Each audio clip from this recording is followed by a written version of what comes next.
film, photography, audio recordings, etc. It was pioneered by Byron Geisen and William S. Burroughs.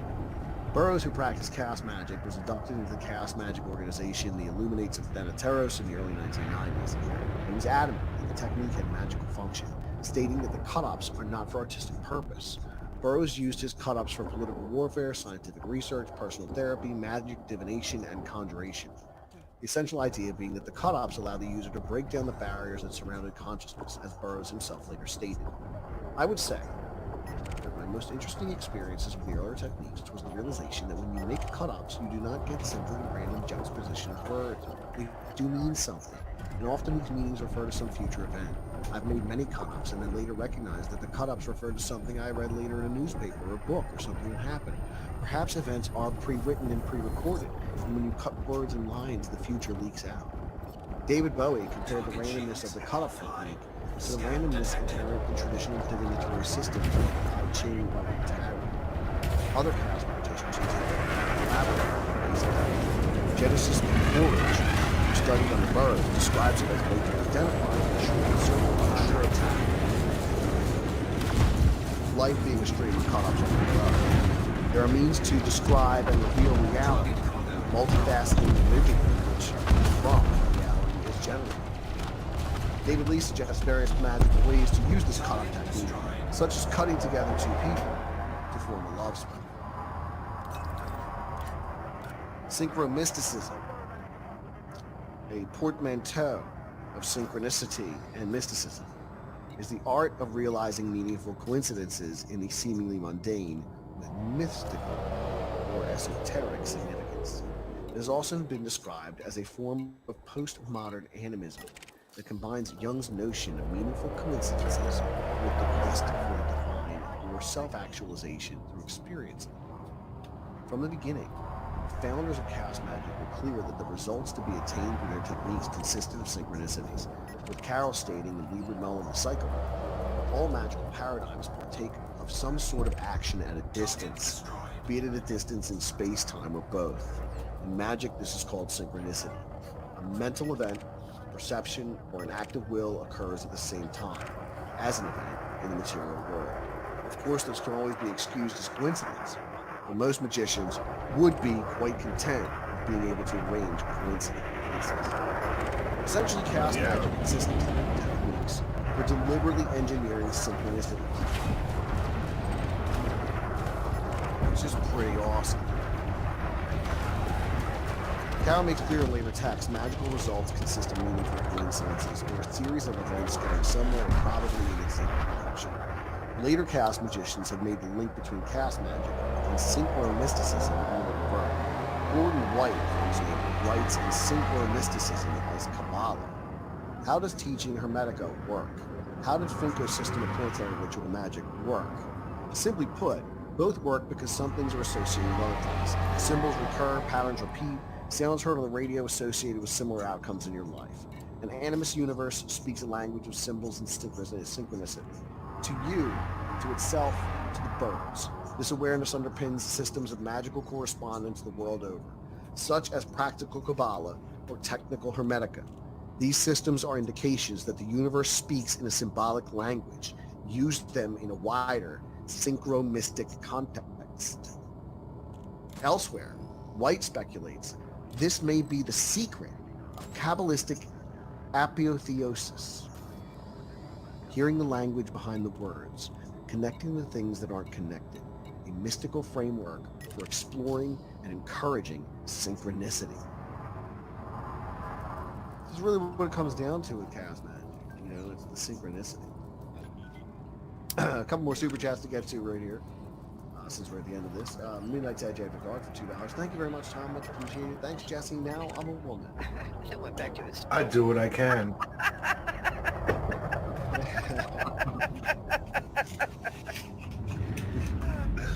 I don't know the reversal spell, so ask Milton. Reversal spell. Nice. You just You say read it it backwards. backwards. Yeah. Yeah. Okay. That's usually the thing, right? That's the first thing we all thought of. I couldn't read it right forwards. You think I'm going to read it right backwards? He's going to turn into a Ninja Turtle before he you turns did a back good into himself. You did a good job. Better than I could have done. Joseph Aldred for $1.90. Thank you, Joseph. Chaos Magic is about becoming your own God. I would think that was more like, the content of these channels become a yeah. EA Coetic. That's EA Coetic. He teaches basic magics. Yeah. He's got books out. He's got them on Amazon. You can get them on Amazon. Painful black magics. Scan detected. Through practices, you find all kinds of videos about black magic. I've watched his videos before. They're Freaky? They're a trip. Huh? Freaky, huh?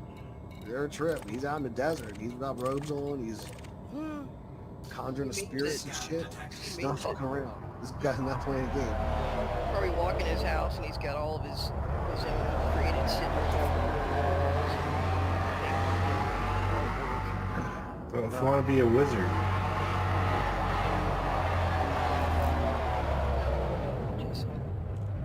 yeah, I couldn't. I would never be able to do any of this because I wouldn't be able to believe it enough. You don't have the patience for it. Well, I'd have to see someone else do it first to convince me that it was really Here's a closest way. I think the easiest way to describe it. Alright? You ever go into a bar and you're looking good, you're feeling good, and no. and you're just able to attract anybody you want. Because you're so confident yourself. You know what I mean? Oh, No? I mean, everybody wants Manifesting your reality. Yeah. What is a bar? It's been so long. What is this bar you speak of? Yeah. But you know what I mean? Versus going in and you've had a shitty day or whatever and you're in a grumpy mood and it just gets worse from there, That's what I those would people do. just create fucking Murphy's up my ass.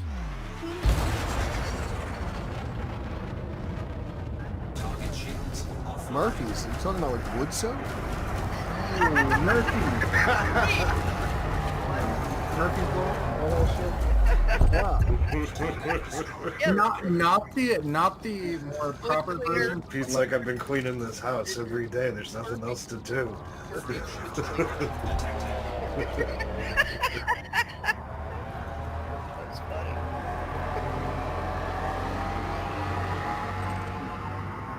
Hope not anyway. Right? Murphy's in the time. Wood soap sanitizer. Adam. Would that burn like that? I would think so. Probably have to go to the hospital. It Yeah, might kill you. Yeah, it might kill you, yeah. Almost as bad as a pickle juice enema. That's a disclaimer. Nobody put any Murphys up your ass, okay? Nope. Yeah, we're not recommending doing No, this. no. It's just a sick joke. Yeah, very funny. It's not gonna make your pucker hole all nice and squeaky clean. And marvelously sparkly.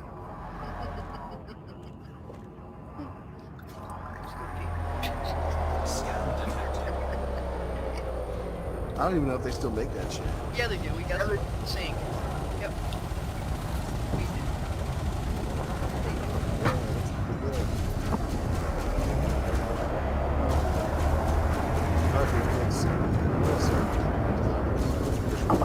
It works good though. Yep, we got some.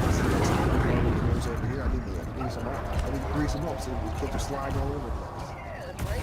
Oh, it's so much. Put on a pair of socks. Sure, you got a big ass splinter that goes through your foot. Ow,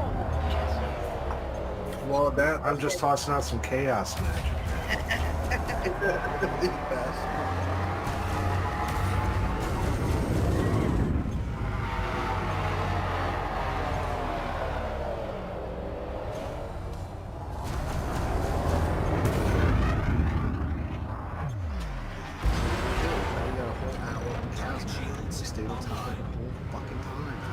lot of reading material there. Yeah. I'm really proud. Really proud. Good job. So, sigils, man. Sigils. The rhetorical signatures used in magic. In modern usage, especially in context of chaos magic, sigil refers to a symbolic representation practitioners desire. So we're taking advantage of sigils. Goetic, some seal shine.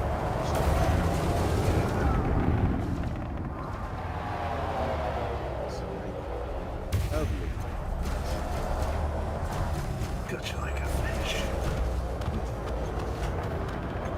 Cool. Holy shit! I have never seen a movie bomb so fucking hard in my life. Which one? Mulan. I didn't even know that was out.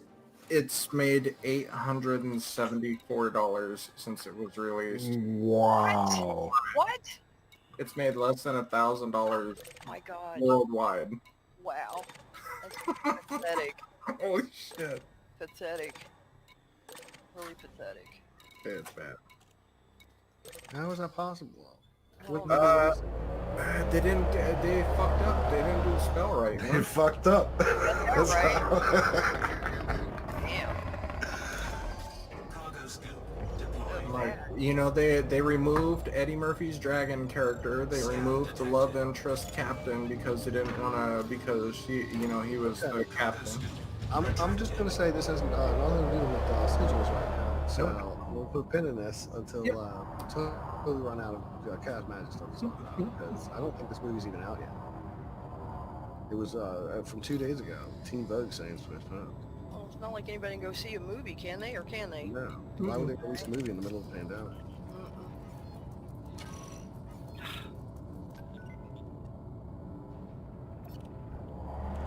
That would make no sense. Yeah.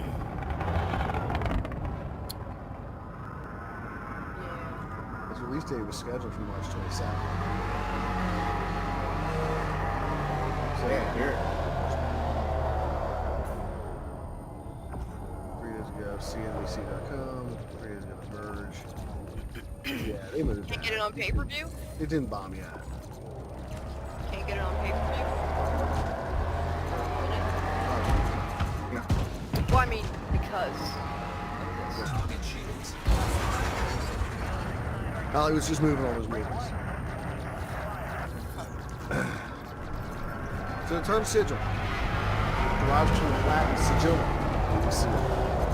a medieval ceremony in Latin. So the sigil was commonly referred to occult signs which represented various elements of the The magician training books called grimoires often listed pages of such as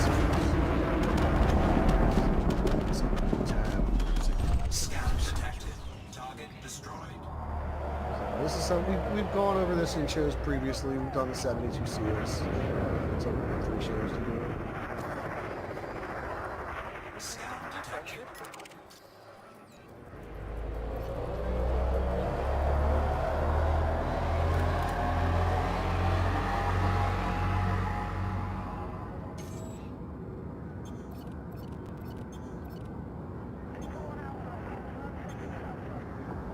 Common method.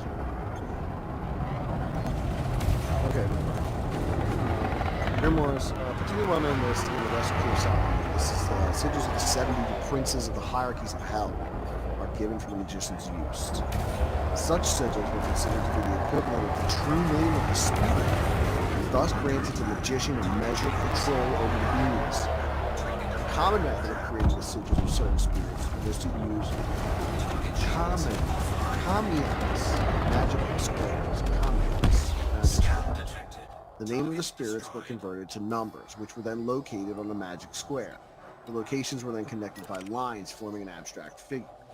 The word sigil has a long history in Western magic. Members of the Golden Dawn were perfectly familiar with it. Combining the letters, the colors, the attributions, and their syntheses, Thou mayest build up a talismanic image of force.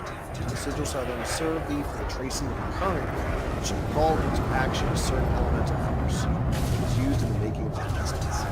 The sigil is like the signature or sign of a cult entity. The use of a symbol for magical cultic purpose has been widespread since at least the Neolithic era.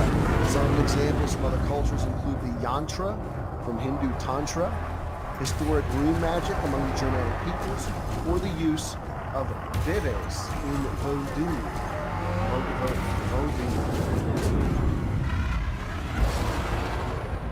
Cello, Maggie, how do you Hey, is that the new gender list of like the 47 different genders?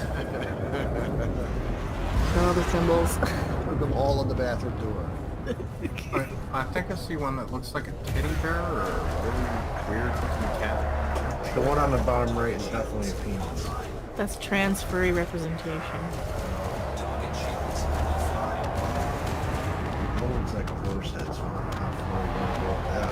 The one, the third on the bottom next to the moons looks like a butt.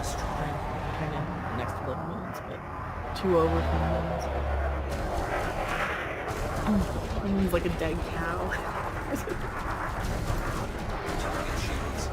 So we mentioned this guy earlier, Austin Oostman's law. He developed his own method of creating and using sigils, which had a huge effect on modern occultism. Essentially, Spare turned the medieval practice of using sigils to evoke entities on its head, arguing that such supernatural beings were simply complexities in the unconscious and could be actively created through the process of sigilization. The big difference between Spare's method was that he had dispensed with pre-existing esoterica and external beliefs